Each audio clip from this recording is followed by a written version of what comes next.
나는 전능하신 아버지 하나님 천재 창조주를 믿습니다. 나는 그 유일하신 아들 우리 주 예수 그리스도를 믿습니다. 그는 성령으로 잉태되어 동정녀 마리에게서 나시고 본디오 빌라도의 고난을 받아 십자가에 못 박혀 죽으시고 장사된 지 사흘 만에 죽은 자 가운데서 다시 살아나셨으며 하늘에 오르시어 전능하신 아버지 하나님 우편에 앉아 계시다가 거기로부터 살아있는 자와 죽은 자를 심판하러 오십니다. 나는 성령을 믿으며 거룩한 공교회와 성도의 교제와 죄를 용서받는 것과 몸의 부활과 영생을 믿습니다. 아멘. 오늘 아침에는 어제 아침에 이어서 데살로니가 전서 4장 9절에서 12절까지 한 절씩 교독하시겠습니다. 데살로니가 전서 4장 9절. 형제 사랑에 관하여는 너희에게 쓸 것이 없음은 너희들 자신이 하나님의 가르치심을 받아 서로 사랑함이라.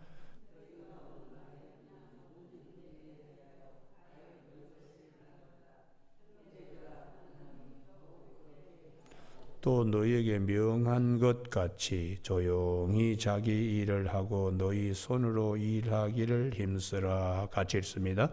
이는 외인에 대하여 단정히 행하고 또한 아무 궁핍함이 없게 하려 함이라. 아멘. 오늘 11절 12절 말씀에 너희에게 명한 것 같이 조용히 자기 일을 하고 12절에 외인에 대하여는 단정히 행하고 하는 말씀 중심으로 조용함과 단정함은 주님이 쓰시는 그릇입니다. 라는 제목으로 말씀을 나누겠습니다. 데살로니가 전서 1장 3절에 데살로니가 교회 믿음의 역사와 사랑의 수고와 소망의 인내, 이걸 사도 바울이 항상 기억하면서 아가야와 마케도냐의 모든 믿는 자의 본이 되어 사도 바울이 기뻐하고 감사했습니다.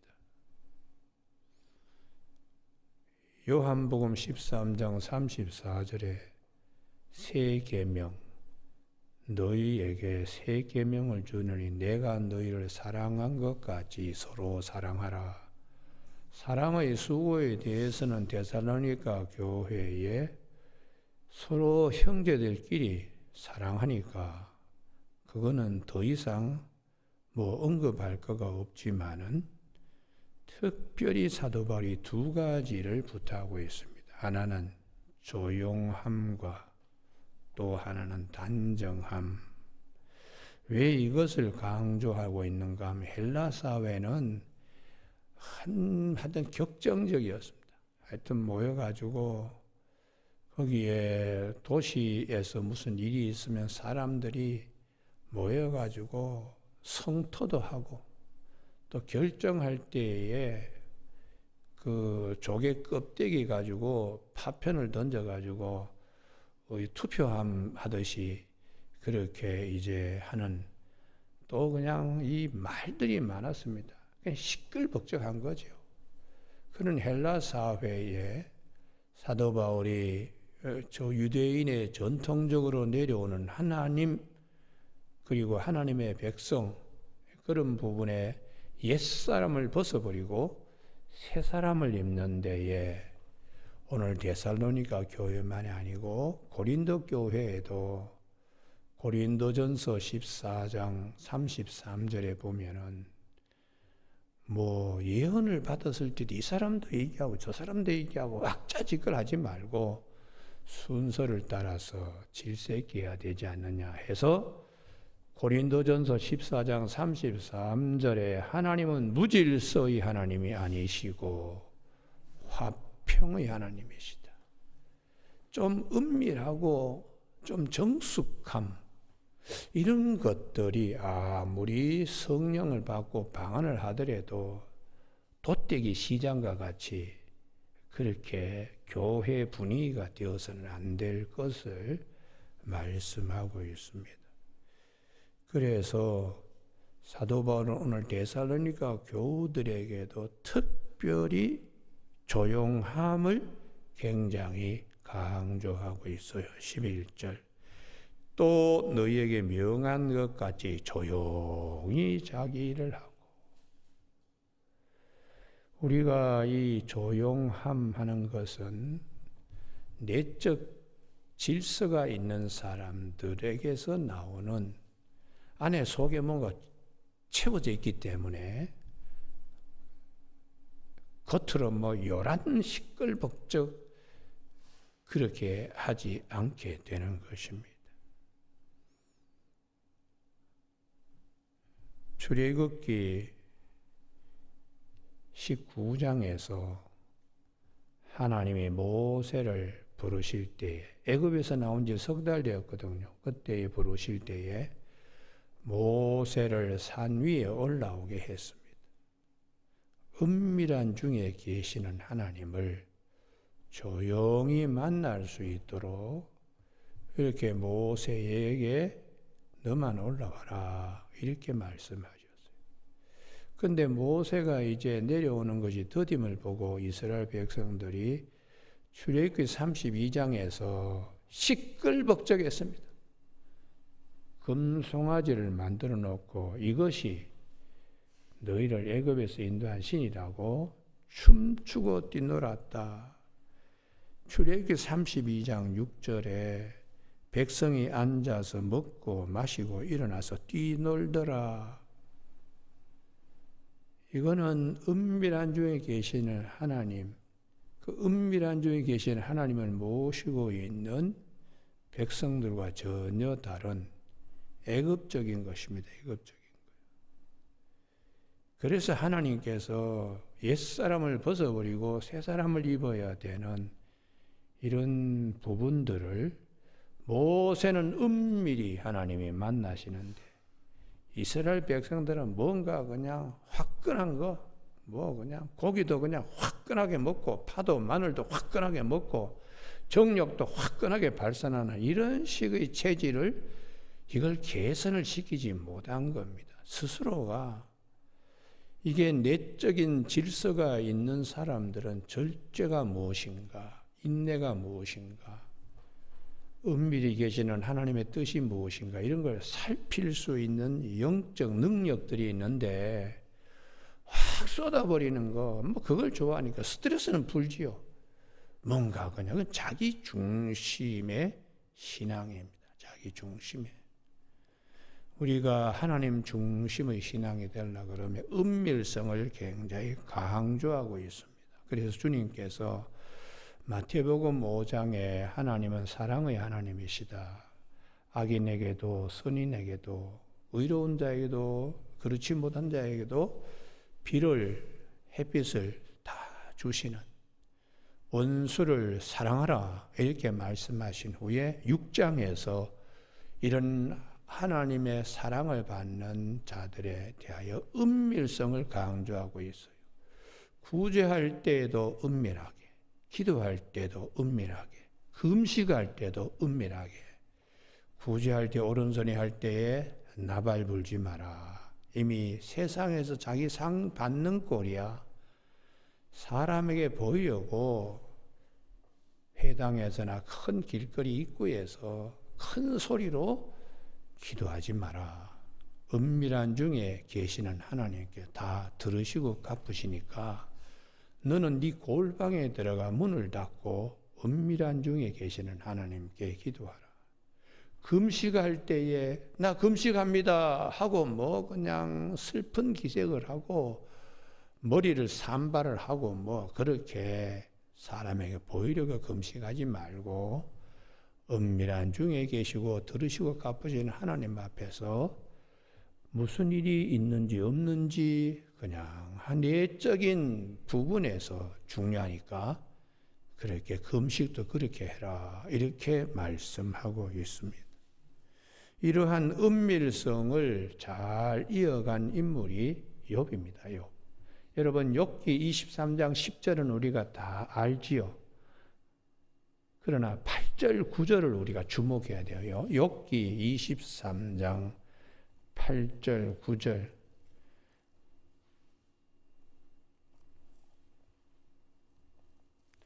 욥기 23장 8절, 9절. 하나님의 은밀성입니다. 그렇다고 하나님이 계시는 것이 안 계시는 것이 아니라 계시는 겁니다. 욥기 23장 8절. 그런데 내가 앞으로 가도 그가 아니 계시고 뒤로 가도 보이지 아니하며 그가 왼쪽에서 일하시나 내가 만날 수 없고 그가 오른쪽으로 돌이키시나 배울 수 없도다.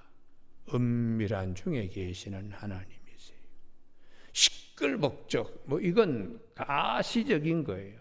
그러나 불가시적인, 볼 수는 없지만 계시는.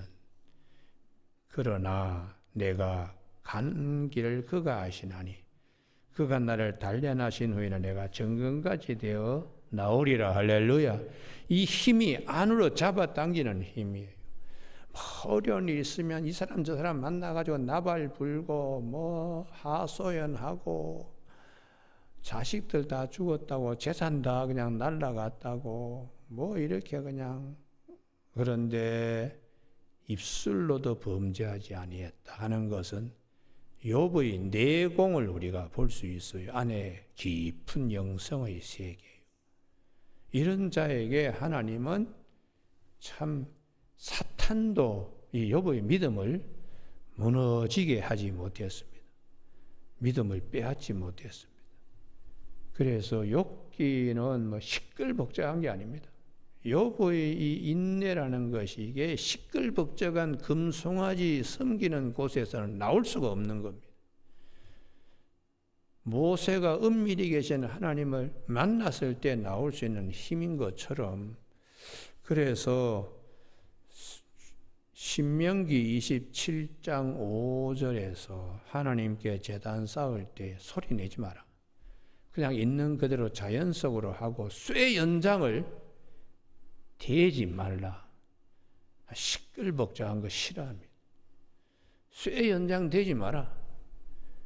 은밀한 중에 계시는 하나님을 만나기 위해서는 이런 훈련들이 필요하다는 거죠. 그래서 솔로몬이 그 화려한 성전을 지을 때도 이 원칙을 벗어나지 않았어요. 그래서 열왕기상 6장 7절에 건축할 때의 돌을 그 뜨는 곳에서 다듬어 가져다가 건축했습니다. 채석장에서 아예 그냥 다 다듬어 가지고 거기서 시끌벅적해도 하나님 성소가 있는 곳에 소리내지 않고 조용히 건물이 올라가도록, 건축하는 동안에 성전 속에서는 방막이나 도끼나 모든 철 연장 소리가 들리지 아니하였으며, 이렇게 열왕기상 6장 7절에서 말씀하고 있습니다. 이게 출애굽기 19장에 모세가 은밀한 중에 계셔서 올라가는 하나님을 만나는 방식이 지성소 신앙입니다. 그런데 소리 내고 막 짜질거, 이거는 금송아지 아래서 착각하고 있는 그런 것입니다. 이러한 금송아지 신앙을 누가 이어가느냐? 솔로몬은 지성소 신앙을 이어가는데 금송아지 신앙은 북이스라엘 여로보암 때에 솔로몬 성전으로 못 올라가도록 지성소 신앙으로 하나님 앞에 백성들이 이렇게 가는 걸 회방하려고 베델과 단에 금송아지 섬기고 지 맘대로 하는 거죠. 무질서의 하나님이 아니시고 질서의 하나님인데 여로보암은 하나님 질서를 다 깨버려요. 그리고 보통 사람으로 제사장을 만들고 절기도 한 달 뒤로 확 미루어 가지고 토착화 신앙으로 8월 15일을 또 절기로 삼습니다. 우리가 대속죄일은 7월 10일이거든요. 그런데 그런 것들을 다 지 마음대로 이렇게 하는 겁니다. 그래서 예수님께서 오셔서도 산상수훈의 그 주옥 같은 말씀을 하시며 또 백성들이 따르는 자들이 배가 고팠을 때 주님께서 참 은밀한 중에 오병이의 기적을 행하실 때도 마가복음 6장 39절에 푸른 잔디 위에 앉게 하신 후에 혹 100명씩 혹 50명씩 이렇게 질서 있게 앉히게 하셨다는 것이에요. 그러니까 우리의 신앙생활도 정말 흔들림이 없으려고 이런 훈련들이 대단히 필요합니다. 할렐루야. 이게 훈련이 안 되면 어색해가지고 자꾸 바깥을 보는 거예요. 바깥을 자꾸 보기 때문에 내면의 이 부요함이 굉장히 중요합니다. 이게 이제 없으면은 아주 당황하게 됩니다. 마지막 시간에 내면의 부요함이 없으면은 완전히 그냥 헛살았다고 본인이 이렇게 그냥 바람 빠진 풍선처럼 그냥 완전히 주저앉게 돼요. 그래서 우리가 이 지성소 신앙이라든지 금송아지 신앙이 아니고 지성소 신앙 되려고 그러면은 은밀히 계시는 하나님에 대한 절대적인 믿음이 필요합니다. 할렐루야. 그래서 우리 이런 대표적인 인물이 엘리사예요. 엘리사가 나만이 왔을 때에도 은밀히 계시는 하나님의 체험이 있게 하기 위하여 자기가 얼굴도 내밀질 않습니다. 사환을 보내가지고 요단강에 7번 몸 담그면 낫게 됩니다 하고 전언하게 했는데 이 나만은 왁자지껄한 걸 이제 기대한 거예요. 그래서 열왕기하 5장 11절에 나만이 노하며 물러가며 이르되, 이건 찾는 게 좋겠네요. 열왕기하 5장 11절. 제가 그것을 다 적어 왔습니다만은 찾아야 더 내 안에 내면의 영성이 커집니다. 열왕기하 5장 11절 다 같이 읽으실까요? 시작. 나만이 노하여 물러가며 이르되 내 생각에는 그가 내게로 나와 서서 그의 하나님 여호와의 이름을 부르고 그의 손을 그 부위 위에 흔들어 나병을 고칠까 하였도다. 이게 뭐 사람들 보는 앞에서 그냥 뭐 무당이 춤추는 것처럼 현란하게 뭔가 하는 걸 기대하고 있는 거예요. 그런데 이게 이제 금송아지 신앙이에요. 금송아지 신앙. 그러나 엘리사는 10절 사자를 그에게 보내 이르되, 자기는 나타나지도 않아요. 이게 무슨 신앙? 이게 지성수 신앙이지. 금송아지 신앙이 아니고. 그래서 참 평소 같으면 뭐 완전히 그냥 무시해야 될 그런 종들이 내 아버지여 선지자가 당신에게 큰 일을 행하라 말하였다. 행하지 아니하였으리까 하물며 당신에게 이르기를 씻어 깨끗하게 하라 함이니까 하는 말씀이 이제 들려지는 거죠. 이게 성령이 말할 수 없는 탄식으로 우리를 위하여 대신 간구하는 로마서 8장 26절의 말씀입니다. 그래서 우리도 이런 성령의 이런 그 음성을 듣는 데는 조용해야 돼요. 조용해야지 성령님의 음성을 들을 수가 있습니다. 여러분, 오늘 아침에 우리 모두가 이 엘리사의 영성은 은밀한 중에 계시는 하나님입니다. 그래서 하나님이 그의 은밀한 마음, 이 단정한 행동 이런 것들을 하나님은 쓰시는 것이죠. 그래서 도단성에 있을 때도 저 아람 왕이 주재하는 회의를 다 이렇게 간파할 정도로 영성이 뛰어났습니다. 시간과 공간을 초월한 그의 판단.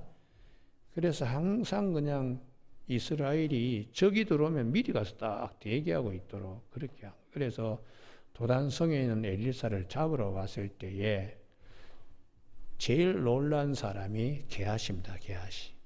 아이고, 바깥에 보니까 그냥 군인들이 다 성을 둘러쌌는데요.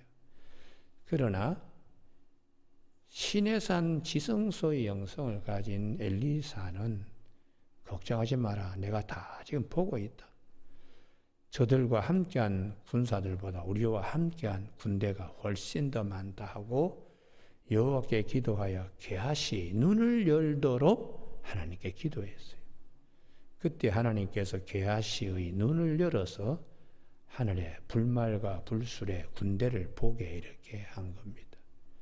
그러니까 은밀한 것을 체험하게 이렇게 자꾸 하는 거지요. 그래서 이 엘리사가 이 적군들을 다 샴벨림이라고 눈에 체면을 걸듯이 해서는 사마리아 성에다가 풀어놓고 눈을 풀어버리니까 이들이 깜짝 놀랐어요. 그때 이스라엘 왕이 죽여버릴까요? 할 때에 전쟁으로 사로잡아온 자들도 안 된 왜 죽이려고 합니까? 잘 대접해서 보내십시다. 이게 사랑이죠. 사랑요. 내 원수를 사랑하라. 이 사랑의 영성을 가진 자들은 왁자지껄하지 않습니다. 뭐 구제할 때도 나발 불고 기도할 때도 뭐 으뜸되기를 좋아하고 금식할 때도 유별나게 표시내려 그러는 것에서는 멀어지는 신앙, 그게 은밀한 중에 계시는 하나님을 만나고 있기 때문에 밖에 별로 신경 쓰지 않습니다. 여러분, 오늘 아침에 이러한 것들을 예수님이 오셔서 여러 가지로 말씀하셨어요. 기도, 구제, 금식뿐만 아니라 당신께서 눈먼 자 소경을 고치신 후에도 아무에게 되게 이제 얘기하지 마라. 이게 마태복음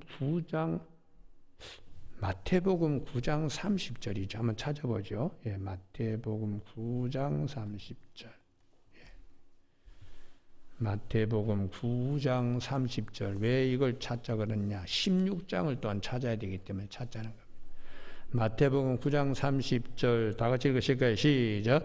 그 눈들이 밝아진지라 예수께서 엄히 경고하시되 삼가 아무에게도 알리지 말라 하셨다고. 이게 주님이 하시는 은밀성이죠. 은밀. 나발 불고 다니지 마라. 그런데 사람들은 나가서 막 떠들 수밖에 없는 거죠. 은혜 받았으니까. 그러나 주님은 은밀성을 강조합니다. 이런 은밀성은 마태복음 16장 제일 중요한 부분이죠. 십자가 사건 말씀하시기 전에 16장 20절 천국 열쇠 이 반석 위에 교회 세우고 시몬아 네가 복이 있다 뭐 이런 말씀들 끝에 마태복음 16장 20절 같이 읽습니다. 시작. 이에 제자들에게 경고하사 자기가 그리스도인 것을 아무에게도 이르지 말라 하시니라. 이게 은밀성입니다. 자꾸 나발 불고 아직 때가 아닌데 십자가에 달려 돌아가셔야 아버지의 뜻을 다 이루는데 그 전에 뭐 나발 불고 뭐 이분이 그리스도다 뭐 그렇게 떠들어봤자 자꾸 그냥 문제만 자꾸 생기는 거예요. 유대인들이 잡아서 뭐 죽이려고 때가 아닌데 예루살렘에 올라가셔서 하시는 모든 일이 구약의 말씀을 이루기 위하여 어린 나귀 새끼도 타야 되고 또 뭐 예루살렘 올라가서 또 우셔야 되고 이런 여러 가지 과정이 아직 남아 있죠. 그래서 이런 질서 순차적으로 이런 질서 속에서 주님께서는 거기에 맞추어서 이제 걸어가시는 겁니다. 그래서 우리가 이 내적인 영성이라는 것이 대단히 중요하기 때문에 이 누가복음 10장 17절에 70인들이 뭐 귀신 쫓아내고 와서 아주 떠들고 기뻐하고 아이고 귀신이 우리 항복합니다. 그럴 때 주님께서 나도 다 봤다. 사탄이 그냥 벼락 맞듯이 떨어지는 거를. 그런데 너희 이름이 하늘나라 생명책에 농명된 것으로 기뻐해라. 하늘나라에 있는 것 농명된 이름은 은밀성이죠. 은밀성이요. 뭐 그냥 귀신 쫓아내고 뭐 하는 거지. 겉으로 그냥 야 대단하네. 이런 칭찬 위에 서는 거지만은 나 같은 죄인을 생명책에 이름 올리게 해주신 주님의 은혜를 생각하는 겁니다. 생각하는 것에 영성이 깊어지는 거죠. 은밀성입니다. 그래서 주님은 이러한 은밀성을 부활하신 후에도 제자들에게 유지하게 하셨어요. 그것이 누가복음, 여기 꼭 찾아야 됩니다. 누가복음 24장. 주님은 어떻게 만날 수 있는가? 주님을 만나는 방법, 누가복음 24장 31절요. 엠마오 도상으로 가던 두 제자가 여러 가지 의문스러운 생각들을 하고 있을 때 주님이 오셔서 차근차근하게 말씀해 주시고 음식까지도 주시면서 31절 다 같이 읽으실까요? 시작. 그들의 눈이 밝아져 그인 줄 알아보더니 예수는 그들에게 보이지 아니하신지라. 이 부분이 은밀하게 찾아오시고 만나시는 주님의 역사입니다. 우리가 이런 체험들을 신앙생활에서 많이 할 수 있게 되기를 바랍니다. 할렐루야. 은혜 받는 거 순식간입니다. 은혜 받는 순식간인데 붙들라 그러면 벌써 그분은 붙잡히지 않거든요. 이러한 것들을 우리가 지속적으로 경험할 수 있는 것이 뭐냐? 32절. 내 안에서 말씀이 들려지고 말씀의 여운이 남아서 그게 이제 은밀한 주님과 교제하는 것이에요. 32절. 그들이 서로 말하되 길에서 우리에게 말씀하시고 우리에게 성경을 풀어주실 때에, 이게 중요합니다. 성경을 풀어주실 때에 성령님이 오셔서도 똑같이 하십니다. 그래서 자기 성경 같으면 요한복음 14장 26절이라고. 그게 요한복음 14장 26절. 보혜사 곧 아버지께서 내 이름을 보내실 성령 그가 너에게 모든 가르치시고 내가 너에게 분부한 모든 생각나게 하시리라. 할렐루야. 그때에 주님을 만나는 이제 큰 기쁨이 있어서 이 옥토바 신앙이라고 주님이 마태복음 13장 23절에 듣고 깨닫는 자 100배, 60배, 30배 결실을 맺기 때문에 풀어주실 때 우리 속에서 마음이 뜨겁지 아니하느냐. 마음이 뜨겁기도 하고 즐겁기도 하고 눈이 번쩍 뜨이고 아침에 샛별이 떠오르는 것과 같이 마음에 이런 것들이 많이 일어납니다. 그래서 우리 모두에게 이 은밀성에 대한 거, 이스라엘 백성들이 바벨론 포로로 갔을 때도 느헤미야가 왜 쓰임받는가? 느헤미야 신앙이 금송아지 신앙이 아닙니다. 조용히 지성소 신앙이에요. 그래서 하나님의 느헤미야를 쓰시는 것입니다. 여러분, 아침에 이거 찾자고 자꾸 말씀을 해서 죄송한데요. 그래도 찾아야 자기 것이 되기 때문에 찾습니다. 느헤미야 2장 12절요.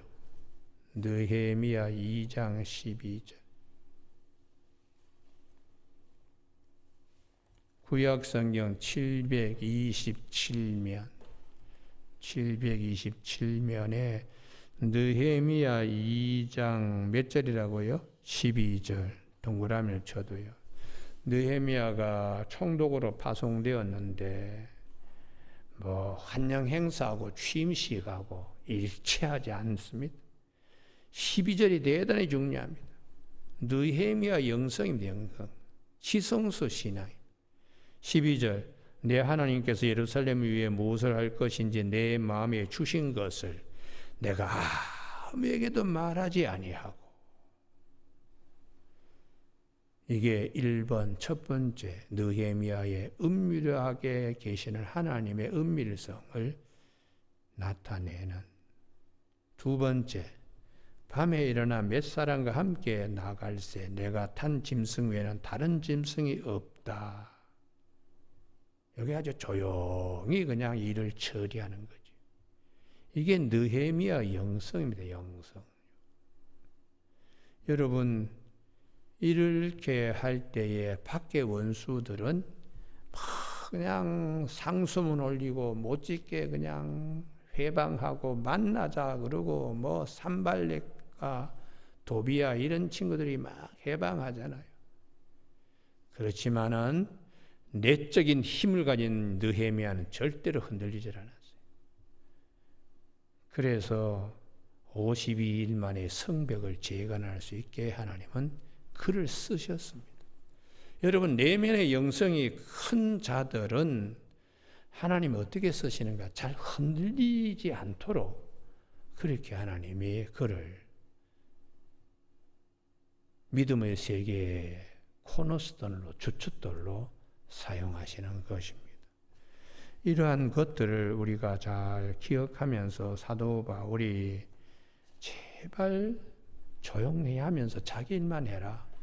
예수님이 뭐 재림에 오신다고 돌아다니면서 그냥 말 사냥하고 이 사람 저 사람 집에 들어가서 뭐 음식 먹고 이제 곧 오실 텐데 뭐 참고 이렇게 곡식 해두느냐고 빨리 갈아가지고 부치기를 해먹든지 뭐 전을 해먹든지 하자고 그렇게 시끌벅적하게 다니자 문제 생기지 말라는 거예요. 여러분 그래서 우리 구약 성경에 왜 삼손이 망했나?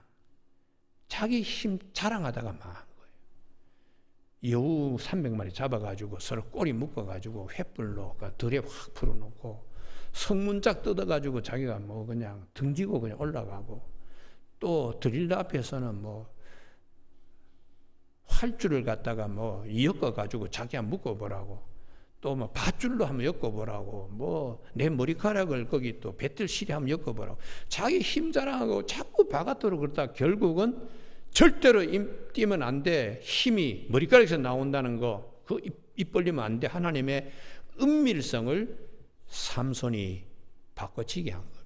그래서 우리에게 신앙생활을 할 때는 이 은밀한 중에 계시는 하나님, 그래서 사도 바울이 내가 천국 갔다 온 것도 제3자처럼 삼청천에 올라간 것도 어떤 사람 내 이런 사람을 아는데 하고 자기를 절대로 내세우질 않았어요.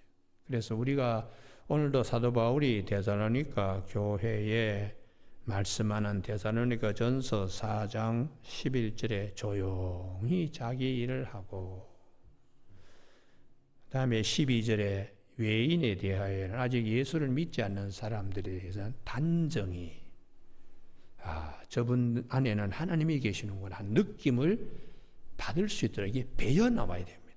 이게 배어 나와야지. 단정히 이게 하나님의 질서 안에 있는 자의 영성이거든요. 그러니까 뭐 교회 다니는 분 역시 틀린다. 걸어가는 것이 틀리고 사람이 틀리고 말이 틀리고 시간 쓰는 게 틀리고 다 그냥 이게 다 다릅니다. 그래서 우리가 이러한 것들을 잘 지켜나가는 훈련된 자들로 주님 앞에 선 날까지 잘 이렇게 되어가는 저와 여러분이 되시길 주님의 이름으로 축복합니다. 기도하시겠습니다. 하나님 아버지, 오늘도 주님께서 저희들을 사랑하여 주셔서 이 신령한 신비 안에 은밀한 중에 계시는 하나님을 어떻게 만나며 하나님이 우리를 어떻게 쓰시는가에 대하여 말씀해 주시니 감사를 드립니다. 오늘도 우리 모두가 조용함과 정숙과 그리고 단정함 이런 훈련들이 잘 되어서 하나님의 풍성한 것들로 내 속에서 먹고 마시는 즐거움으로 충만할 수 있도록 인도하여 주시길 원하오며 예수님 이름으로 기도드립니다. 아멘. 하늘에 계신 우리 아버지, 아버지의 이름을 거룩하게 하시며 아버지의 나라가 오게 하시며 아버지의 뜻이 하늘에서와 같이 땅에서도 이루어지게 하소서. 오늘 우리에게 이루어갈 양식을 주시고 우리가 우리에게 잘못한 사람을 용서하여 준 것 같이 우리 죄를 용서하여 주시고 우리를 시험에 빠지지 않게 하시고 악에서 구하소서. 나라와 권능과 영광이 영원히 아버지의 것입니다. 아멘.